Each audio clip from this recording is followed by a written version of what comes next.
It's week 7 of the LCS. I'm joined right now by Crumbz with coverage brought to you by Alienware. Crumbz, welcome back to the LCS. Thank you. I think the last interview we did was at your place with my Girls' Generation hat. Yes. That was so long ago. You asked me if I still lived at the same place. I've lived in 2 other places since then. No, I meant the one that was close by Team Liquid's house. I knew that one. Oh, yeah, okay. Yes, well, regardless, there's a giant military plane flying over us right now, or helicopter. Anyway, so yes, you were trying to figure out what you were doing. You were wearing like a Hawaiian shirt and a Girls' Generation hat, and you were just, you're like, I don't know what the future holds. Now, like 3 or 4 years When later, did I here we ever are. do? Yeah. Exactly. I don't actually know. Well, welcome back. How was Overwatch League? It was fun. It was a lot of learning because I got to see different sides of esports, right? I feel like a lot of people here in League are always so confined to League, yet the world of esports is ginormous compared to just League. So I got to see how another production does it, how other teams do it, other players, etc. And I got to at least test my metal out there, see what that was about. Got to learn a lot, to be honest, so it was a good experience. Yeah, we are pretty isolated, insulated here at the LCS, but hopefully things get better. What has it been like for returning to the LCS? It's been really easy, honestly. They didn't really give me any prep. I was like, okay, go. I was like, you're going. Like, here's a meeting, here's what we're doing. Like, we're expecting you to know what to do. And it's been kind of like riding a bike in a way.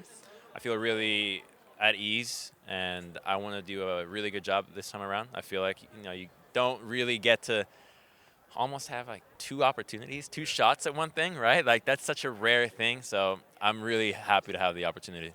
But I'm sure you've had to do a bunch of prep behind the scenes because in the past year, League has changed so much. There's like turret plating and new teams and all this kind of crazy stuff. Yeah, so I didn't watch that much last year, especially of the NLCS back then, now LCS. I watched more EU, to be honest, which proved to be the right choice. This year, when I found out that I was going to be doing this, which was maybe September last year, when I knew that Riot was interested in me, then I started just like, okay, play the game, watch the VODs, watch the teams, learn everything. So I've been doing a lot of work that way, mostly just playing the game myself and just figuring it out. I like to just play champions that I'm not comfortable with so that I know what they're like. So I'll play Kai'Sa. Okay, what does Kai'Sa do?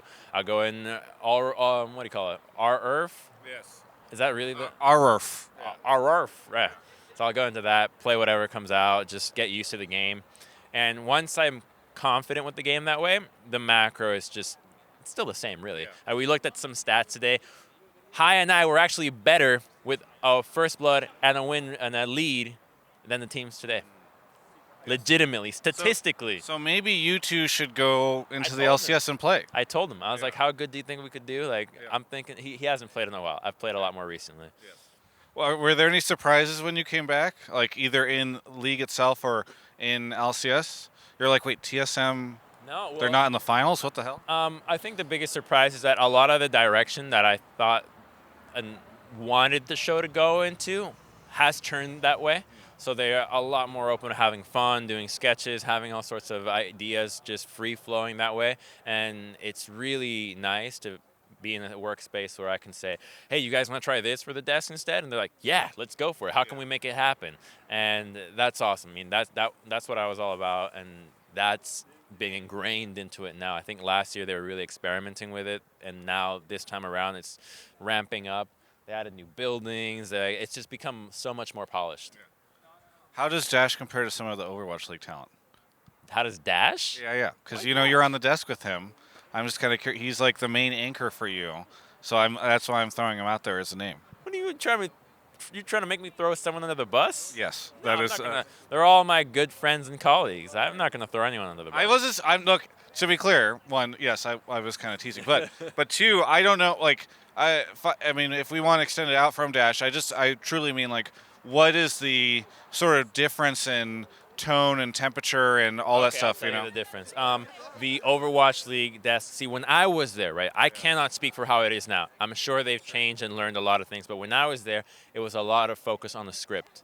So it was very scripted. Make sure that you stick to like the kind of flow that is already pre-planned. Whereas I know that Dash, and especially this year and for the past years that I had been there, It's a lot more free-flowing. Let's make sure that we can be really flexible with whatever happens while still sticking to a relatively stable structure for whatever topics we're talking about.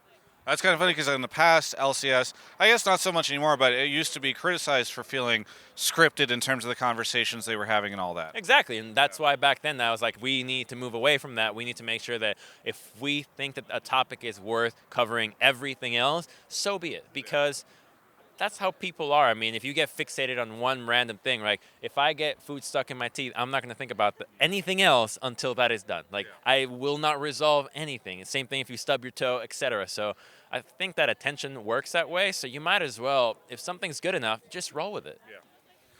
One of the questions I have for you is just, okay, you've got LCS on the weekends. There's probably like a prep day that you have to worry about. Yep. But then you've also got some other time. So you have any plans for your other days? Or are you just gonna chill? Yeah. What am I doing with my life? Well, I just mean work-wise. Like I don't know if we're gonna see you pop up or you're gonna do other stuff or whatever. Like Mark does the stuff with Offline TV, does Hotline League with me, does all these other things to keep himself busy. Since obviously the analyst desk isn't a 40-hour-a-week job. Yeah. I think some of the other plans that I'm doing aren't on camera right at the moment. They're more of, can I find a way to work, say, with, say, a guide site or a statistics site or somebody that's trying to do something cool in esports and help them grow that place to a point that is relevant in the ecosystem. But with that being said, now that I have this platform of League again, I do think that there's a big opportunity to kind of take up that role again, and I'm still brainstorming how to actually make it happen, but it's definitely up there. I mean, I always liked making stupid YouTube videos. Absolutely love it. But I just don't want to buy an editing software.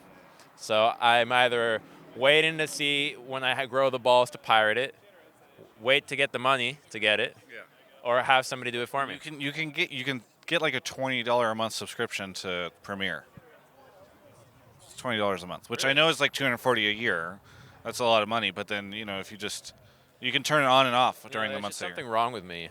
Like I'll spend way more money on like a piece of cardboard that says it does 5 damage. Right. But then you look at that's like, oh, here's a livelihood. I'm like, I don't know about that. That's you could find an editor to try to do it for you. Actually, here's what'll happen. I like doing the editing myself, frankly, but I liked it on Windows Movie Maker 12, which got actually discontinued for some reason. Like my videos were fucking sick with that. You had edits that nobody else could use because they were legitimately outdated.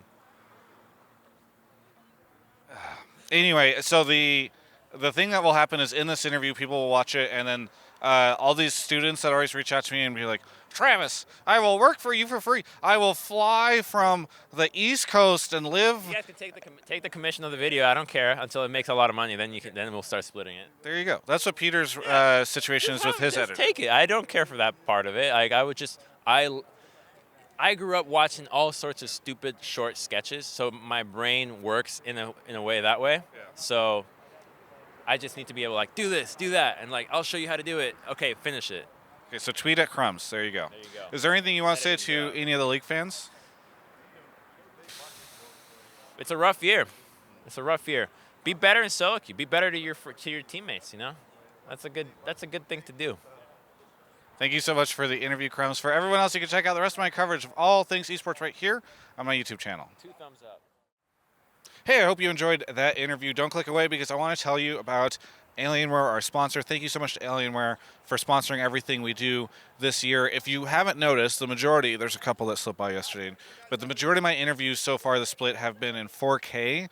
That's something we've never been able to do before, and we did it literally because Alienware was able to give us a beast-ass laptop notebook to edit this 4K footage on while we're at the LCS. My editor uses it. That's why this is in 4K. It's super hype. So anyway, that just allows you guys to see the crisp, I don't know, pour-like resolution on the pro players. That's really what you want. I think I don't know anymore. I got to go interview Hanser, so I'll catch you later.